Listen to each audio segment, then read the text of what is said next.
Magandang hapon sa inyong lahat. Update time about my and Trata. Miss Jade just posted this video of my nung siya ay gumawa ng kanyang recording, nag-practice ng kanyang mga songs, and have a look at how exhausted my was sa video na ito. Sabi ni Bingkay, pahinga din kapag may time, may makikita sa mga mata mo na sobrang pagod ka. Ingatan ang sarili. Hayan.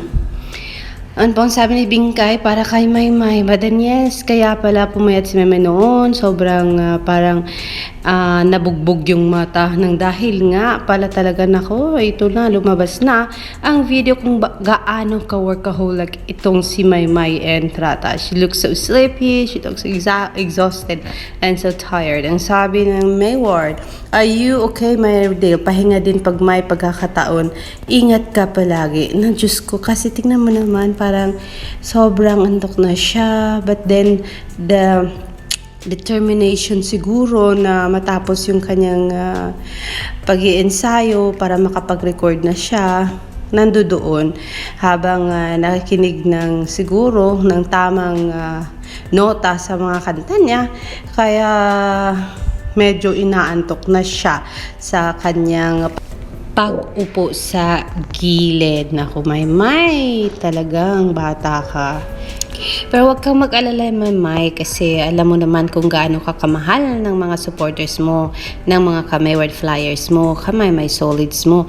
At siguradong sigurado ay marami ang manunood sa digital concert mo na mangyayari na soon na talaga yan. Kaya ang sabi ng mga flyers na sana huwag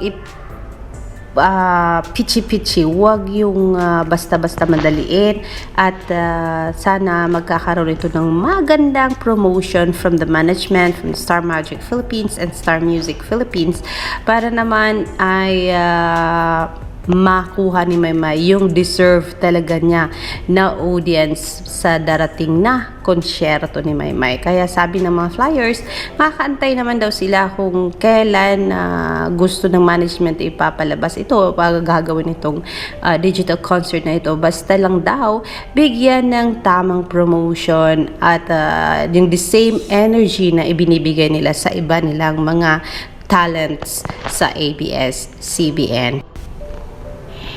Actually, marami ang may suggestions na pwedeng isali sa digital concert ni Maymay, yung mga taong gusto nilang isali. And then, syempre, it's up to the management now, up to the Star Music family kung sino ang gusto nilang isasama sa konsyerto ni Maymay, sa digital concert ni Maymay.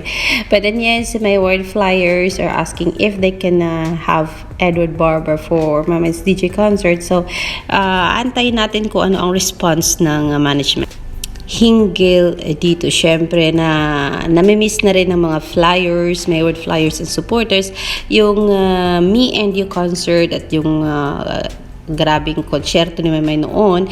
At syempre ang sabi nila, sana maulit muli. Pero syempre, hindi pa sa ngayon yan nang dahil sa pandemya. So, yes, antay natin ang digital concert ni Maymay na kung kailan talaga gagawin yan ay aantayin ng lahat ng Mayward Flyers yan. Alexander Jules, see you on my next.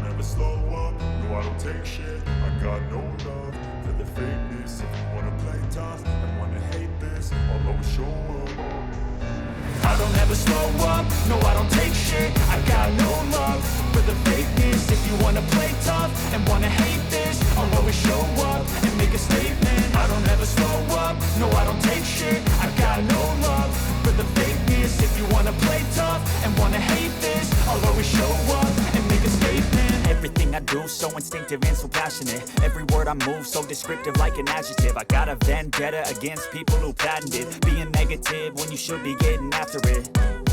I got facts over tracks, this and that, spitting slow, spitting fast. I could roast, I could gas, think I'm okay at last, but I don't know if that can erase all the past. And the pettiness, a reflection of the emptiness. Hilarious, you think you're worth my time, you're delirious. Mysterious, because you hide behind a fake exterior. Inferior, you know I'll always be a bit superior. Get off of me, this ain't no humble brag. I want you to hear words, you can say them back. I want you to feel free from the chains at last, and to believe in what you got, it was built to last, yeah.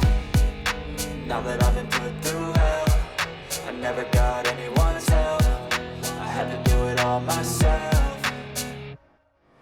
I don't ever slow up, no I don't take shit. I got no love for the fakeness. If you wanna play tough,